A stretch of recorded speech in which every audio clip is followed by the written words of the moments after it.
I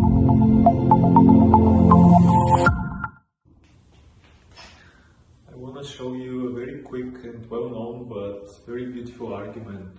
It's possible for irrational number raised to irrational power to give you a rational number. So let's just look at square root of 2 raised to square root of 2. Let's call this x. So there are just two options. Either this number x is rational or it's irrational. So if it's rational, then we're simply done because square root of 2 is irrational.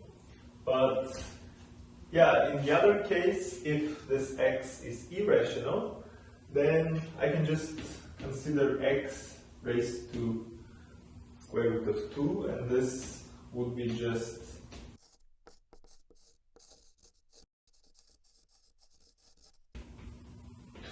right?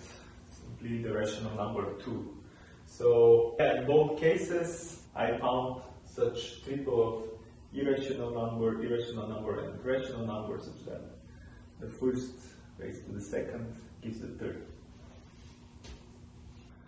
But how about raising transcendental number to transcendental power?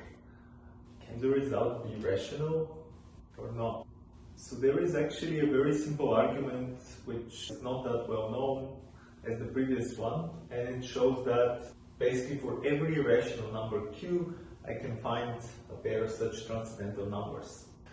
So take an arbitrary rational number q and consider this very simple map q to the x. This is a map from the real numbers to the positive real numbers. We know that the transcendental numbers are just those who are not roots of some polynomials with rational coefficients and finite degree. But what we also know about the transcendental numbers is that they're uncountably many. So just from this fact, it follows that this simple map f will be mapping actually infinite number of transcendental numbers to other transcendental numbers.